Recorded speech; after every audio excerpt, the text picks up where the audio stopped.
Nous sommes le 12 avril 2017 et c'est l'heure du bilan du quinquennat de François Hollande sur le front des finances publiques.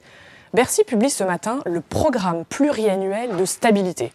Alors, ce nom, document totalement barbare, est un panorama général de l'économie française sur le front de la croissance, du déficit, de la dette. Mais c'est finalement un document assez riche en enseignements. Alors, pas pour les projections qui sont faites jusqu'en 2020, elles sont totalement virtuelles dans la mesure où le prochain président de la République en fera ce qu'il veut. Non, ce qui nous intéresse aujourd'hui, c'est le coup d'œil dans le rétroviseur. Parce que que voit-on dans ce rétroviseur ?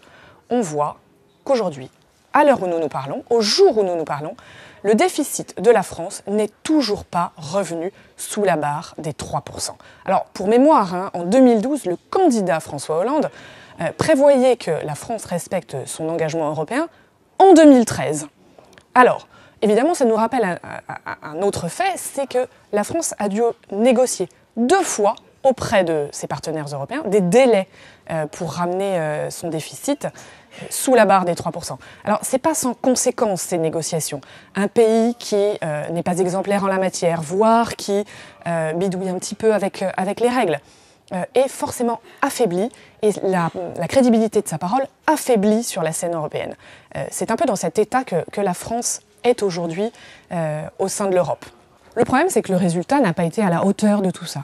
Quand on regarde la ligne de la dette dans ce fameux document, on constate qu'elle a continué son inexorable ascension. Aujourd'hui, l'endettement de la France représente 96% de la richesse nationale, plus de 2150 milliards d'euros, alors que le contexte des taux très bas ces dernières années aurait pu éviter cette situation.